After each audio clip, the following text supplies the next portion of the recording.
Hello, dear aspirants. Welcome back to NatureNet, your one-stop destination for everything you need to crack UGC Net Home Science. And I'm back with another video. दूसरा topic हम start करने वाले हैं textiles का और manufacturing processes, properties and and uses पढ़ेंगे हम different types of fibres के। ठीक है, हमने अभी तक देखी कितने फाइबर्स होते हैं ना, मैन मेड पढ़ा हमने और नेचुरल फाइबर्स के बारे में हमने पढ़ा। ठीक है, थोड़े से नेचुरल फाइबर कवर करेंगे कॉमन से जो काफ़ी ज़्यादा रिपीट करे गए हैं थ्रू आउट टेक्सटाइल्स। ठीक है, थोड़े से हम मैनमेड के बारे में बात करेंगे जो बार बार आ रहे हैं। वैसे तो बहुत सारे होते हैं but we will start with cotton और देखते हैं हम कैसे कैसे कवर करते हैं। ये वीडियोस मैंने थोड़े छोटे बनाए हैं ताकि आप लोग बोर ना हो और एक टॉपिक को आप अच्छे से समझें फिर आगे बढ़े। Okay, let's get started. So cotton क्या है? आई थिंक पहले भी मैंने आपको आइडेंटिफिकेशन वाला जो हमारा वीडियो था उसमें मैंने आपको बताया था कि अलग अलग फाइबर्स कैसे दिखते हैं। ठीक है, तो कॉटन फाइबर्स का मैंने यहाँ पे पिक्चर लगा, आप इसे ध्यान से देखिए। कॉटन नॉर्मली आई थिंक आप सबने घर में देखा होगा, है ना, हमारे घर सबके घर में रुई है, राइट। तो वो रुई कैसी दिखती है, उसमें आप ध्यान से उसे दिखेंगे तो छोटे छोटे रेशे आपको उसमें से निकलते हुए दिखेंगे, that are actually cotton fibres. तो ये नेचुरल फाइबर होता है जो कि कॉटन प्लांट के सीड्स से निकाला जाता है। सीड्स के ऊपर की कवरिंग होती है, ये जो रुइयां होती है ना, इसके अंदर सीड रहती है और इस तरीके से ये फ्लावर, जैसे आपको पिक्चर में दिख रहा है ना, इस तरीके से ये फ्लावर जैसा बनता है। ओके, अब मैन्युफैक्चरिंग प्रोसेस कैसे होती है, तो इसमें अलग अलग प्रोसेस जो है उसकी स्टेजेस हैं। ठीक है, सबसे पहले कल्टीवेशन। कल्टीवेशन यानी कि अगर हमें कॉटन चाहिए तो हमें पहले कॉटन की सीड्स को लगाना पड़ेगा, उगाना पड़ेगा, है ना, उसे कल्टीवेट करना पड़ेगा। तो ज्यादातर कॉटन प्लांट्स जो है वो वार्म क्लाइमेट में पाए जाते हैं, जैसे कि इंडिया, यूएसए, इजिप्ट, चाइना। ठीक है, जहाँ पर क्लाइमेट बहुत ज्यादा ठंडा नहीं होता, थोड़ा सा वार्म क्लाइमेट होता है, वहां पर कॉटन इजीली लग जाता है, इजीली वो उग जाता है। ठीक है, देन हार्वेस्टिंग होती है। अब कॉटन लगाने के बाद में उस कॉटन को निकाला जाता है, हार्वेस्ट किया जाता है। ठीक है, हार्वेस्ट आई थिंक आप सब समझते होंगे कि जब फसल उग जाती है तो उसे काटा जाता है, उसे हार्वेस्टिंग कहते हैं। तो मैच्योर कॉटन बॉल्स जो होती है उन्हें हैंड पिक किया जाता है। अगर हैंड पिक नहीं है तो अगर हम इंडस्ट्रियल लेवल की बात करें तो वहां पर मशीन्स का भी यूज किया जाता है। ठीक है, काफी अलग अलग मशीन्स होती हैं, कैसे होती हैं, हैंड मशीन भी हो गई या फिर आप driving machine type of something, आपने देखा होगा किस तरीके से हार्वेस्टिंग होती है। तो या तो हैंड पिक्ड या फिर मशीन के थ्रू कॉटन बॉल्स को पिक किया जाता है। ठीक है, फिर आता है जिनिंग। जिनिंग में क्या होता है, जिनिंग प्रोसेस कॉटन्स को उनके सीड से सेपरेट किया जाता है। ठीक है, सीड को अलग किया जाएगा और कॉटन को अलग कर दिया जाएगा। कई बार ये हाथ से भी हो सकता है बट मशीन में ये ज्यादा इजीली होता है। ठीक है, तो बहुत बड़ी सी एक मशीन होती है जिसके अंदर एक रोलर टाइप का समथिंग इंस्ट्रूमेंट कुछ लगा होता है। जब उसे रोल किया जाता है तो उसमें से सीड्स जो है वो अपने आप अलग होती जाती हैं और कॉटन जो है वो अपने आप अलग होता चला जाता है। ठीक है, फिर आता है बेलिंग। बेलिंग में fibres are compressed into bales for transport. अब मैंने क्या किया यहाँ पर, बेलिंग में होता यह है कि जो बड़े बड़े फाइबर्स जो होते हैं कॉटन के, जो इकट्ठा हुए रहते हैं ना, उन सब का गट्टा बना लिया जाता है। ठीक है, एक मान लीजिए मैंने बहुत सारा कॉटन इकट्ठा किया फिर मैंने उसे रोल कर दिया। ठीक है, दैट इज कॉल्ड बेलिंग। ठीक है, बेल दिया मान लो, चलो ऐसा समझ लो, जैसे रोटी हम बेलते हैं तो कैसे गोल हो जाती है, फ्लैट हो जाती है, और फिर हम रोटी को रोल कर देंगे तो कैसा हो जाएगा, वैसा। ठीक है, तो बेलिंग वो होता है, आप इसको ऐसे याद रखना, बेलने से बेलिंग याद रखना तो आपके दिमाग में रहेगा। ठीक है, फिर आता है स्पिनिंग। स्पिनिंग में क्या होता है, ये है कि अब जो फाइबर्स हैं उनको ट्विस्ट करके धागा बनाया जाता है ना। अब हमने इकट्ठा कर लिया, देखो हम लोग लाइन से चल रहे हैं। सबसे पहले हमने कॉटन को उगाया, फिर उसके बाद उगने के बाद में जब वो मैच्योर हो गया तो कॉटन बॉल्स को हमने निकाल लिया, फिर उसके बाद हमने सीड्स को अलग किया, ये प्रोसेस कहलाती है जिनिंग। उसके बाद में सीड्स अलग करने के बाद में सारा इकट्ठा हमने कॉटन को इकट्ठा किया, उसको कंप्रेस किया और उसका हमने क्या बनाया, एक गट्टा जैसा या रोल टाइप ऑफ बनाया। ठीक है, और फिर उसके बाद में रोल बनाने के बाद में ये वहां पहुंचा जहां पर होगी धागा बनेगा। ठीक है, तो धागा बनाने के लिए क्या किया, अब छोटे छोटे फाइबर्स को एक साथ जोड़ जोड़ के यार्न बनाया गया या फिर धागा बनाया गया। ठीक है, तो धागा बनने के बाद में फिर क्या होता है, वीविंग या निटिंग होता है। मैंने आपको बताया दो ही तरीके से कपड़ा बन सकता है, एक वीविंग से एक निटिंग से बनता है। ठीक है, तो यार्न्स को क्या किया गया, वोवन किया गया या फिर निट किया गया और फैब्रिक बनाया गया, जो भी कपड़ा है वो बनाया गया, और लास्ट में फैब्रिक को ब्लीच किया जाता है, फिनिशिंग होती है। ठीक है, हर कपड़े का बनने के बाद में फिनिशिंग होती है, लास्ट प्रोसेस होता है फिनिशिंग का ही। कपड़ा बन जाने के बाद उसे ब्लीच किया जाता है। मान लो कि मुझे कलर उसका थोड़ा सा आपने देखा होगा कॉटन का कलर थोड़ा सा ऑफ वाइट जैसा होता है ना? वो ऑफ वाइट कलर मुझे नहीं चाहिए, मुझे पूरा वाइट कलर चाहिए। ठीक है? तो वो व्हाइट कलर जो प्योर व्हाइट कलर लाने के लिए मैं क्या करूँगी, मैं उसे ब्लीच कर दूँगी।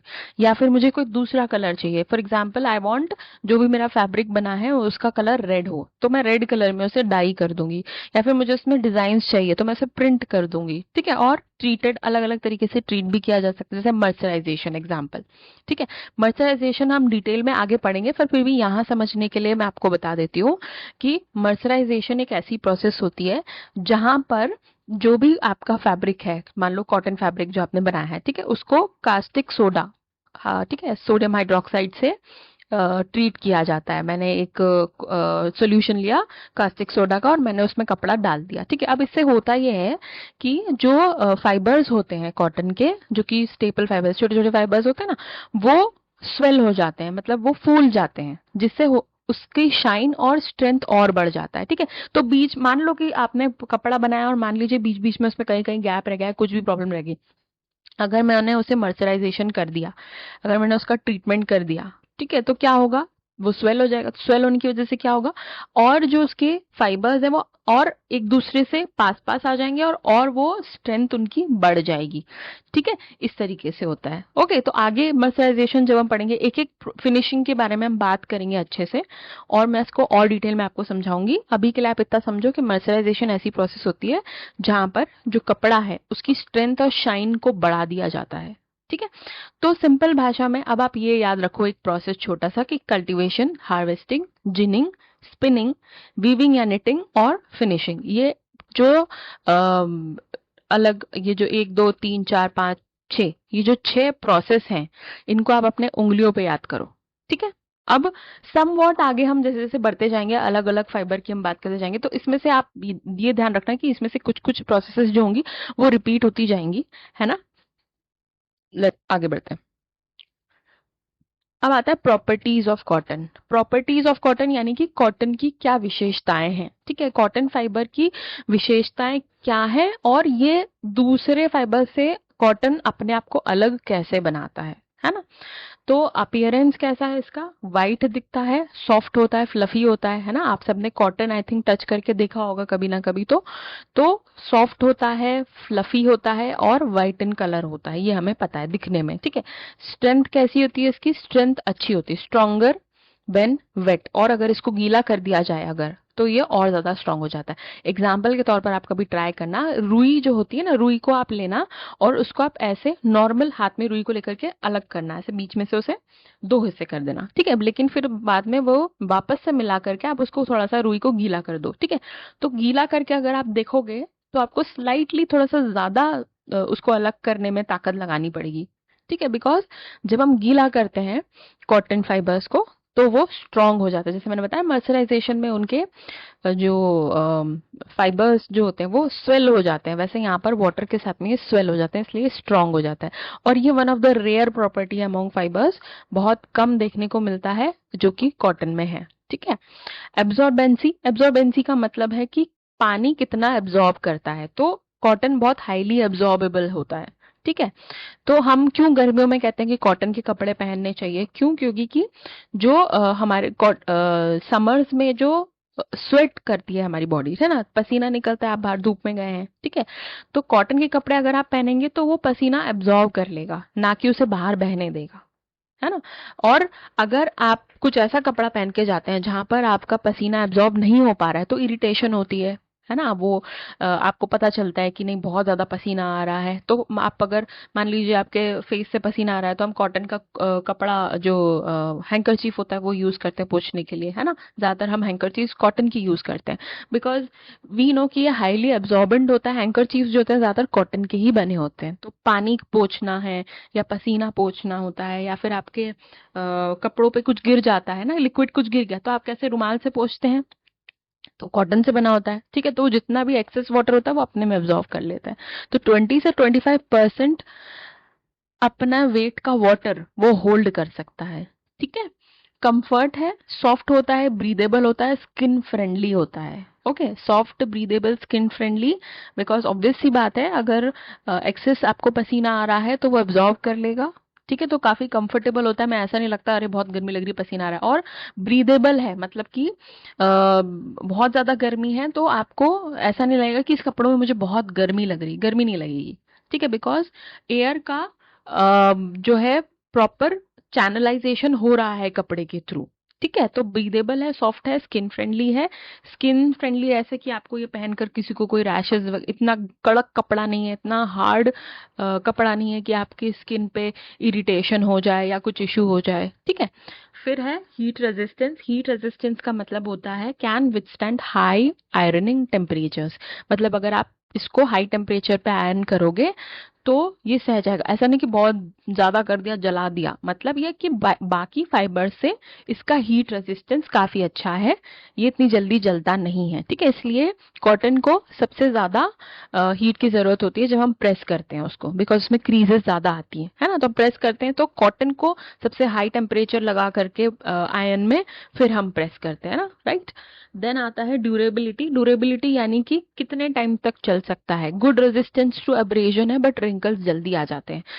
अब्रेजन का मतलब होता है कि आप अगर इसको, इस कपड़े को अगर आप किसी चीज से रब करोगे बहुत जोर से, मान लीजिए कि आपने कपड़ा लिया, उसको आपने दीवार में बहुत जोर से रब कर दिया। ठीक है, आपने रब करते चले जा रहे हैं अच्छी ताकत के साथ में, तो ये बहुत जल्दी फटेगा नहीं। ठीक है, इसको इफेक्ट इतनी जल्दी नहीं होगा जितनी बाकी फाइबर्स को हो जाता है। तो उसका ड्यूरेबिलिटी बहुत अच्छा है, रेजिस्टेंस टू अब्रेजन है, और रिंकल्स पर इसमें जल्दी पड़ जाते हैं, सल पड़ जाते हैं। रिंकल्स यानी कि सल पड़ जाते हैं, हम कहते हैं ना। फिर आप क्या करते हैं हमारे कपड़ों में, कैसे अगर कॉटन की शर्ट है आपके पास में, उसमें सल पड़ जाते हैं तो आप उसको प्रेस करते हैं, इसीलिए तो they are tend to get more wrinkles as compare to बाकी फाइबर्स। Chemical resistance.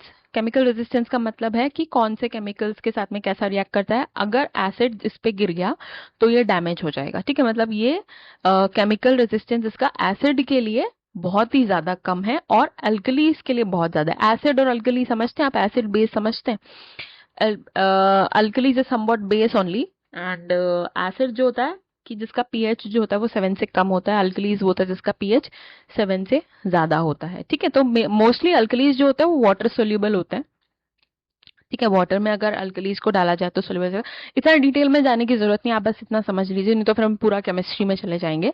ठीक है, एसिड अगर आप डालोगे तो एसिड अगर इस पे चला गया तो डैमेज हो जाएगा, कपड़ा खराब हो जाएगा। बट अगर अल्कली से अगर ये गलती से हो गया या लग गया इसको तो नहीं होगा कुछ।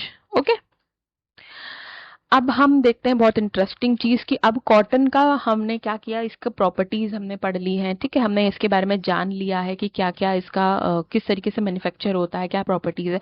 अब इसे बनता क्या है। ठीक है, अब कॉटन को किंग ऑफ फाइबर्स कहा जाता है बिकॉज इसकी प्रॉपर्टीज बहुत अच्छी हैं और ये वाइड रेंजेस में यूज होता है। ठीक है, सबसे पहला तो टेक्सटाइल और अपीयरल। टेक्सटाइल अपीयरल यानी कि कपड़ा बनाने के काम आता है, और पहनने वाला आपका जो what we talk about is jeans and shirts and saris and dresses, ये सब कुछ बनाने के काम आता है। ठीक है, बिकॉज सबसे ज्यादा देखा गया है कि कॉटन कंफर्टेबल है, ब्रीदेबल है, सबसे अच्छा कपड़ा, अच्छा फाइबर माना गया है इसे कपड़ा बनाने के लिए। If we are talking about apparels, पहनने के लिए जो कपड़ा होता है दे आर कॉल्ड अपीयरल्स। ठीक है, टेक्सटाइल्स मतलब कोई भी कपड़ा हो सकता है, बट आप पहनने के लिए जो यूज कर रहे हैं वो अपीयरल होता है। ओके, अब आपको समझ में आया टेक्सटाइल अपीयरल में क्या डिफरेंस होता है।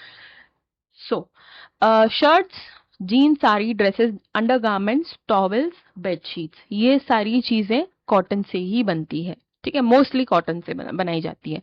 इंडस्ट्रियल यूजेस में क्या क्या आता है, कैनवास बनता है, टेंट बनता है, ट्रैम्पोलिन बनता है, रोप बनता है, थ्रेड बनता है। आई थिंक आपको पता होगा ये क्या होता है। कैनवास क्या होता है, वो जिसपे हम पेंट करते हैं ना, एक वाइट कलर का बोर्ड होता है, दैट इज कॉल्ड कैनवास।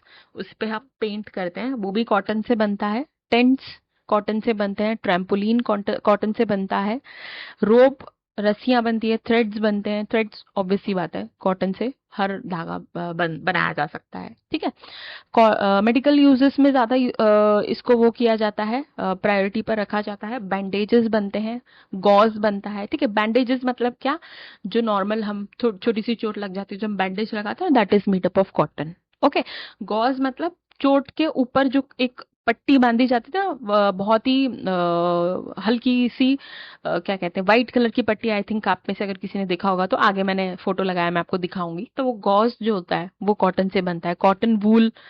ठीक है, कॉटन का वूल भी बनाया गया है। सर्जिकल ड्रेसिंग्स जो होती हैं वो भी कॉटन से ही होती हैं, बिकॉज ऑब्वियसली बात है, ब्रीदेबल है। अगर चोट लग जाती है किसी को तो वो जो एरिया होता है आपका, मान लीजिए जहां पर आपको जख्म हुआ है, जहां पर आपको इंजरी हुई है, तो वो इंजरी को ठीक होने के लिए उसे ब्रीदेबल होना जरूरी है, राइट। आपका एयर लगना जरूरी है उसमें, ब्लड सर्कुलेशन होना जरूरी है। कुछ ऐसा आप अगर आप बांधो कि ब्लड सर्कुलेशन नहीं हो पा रहा है तो फिर वो ठीक कैसे होगा।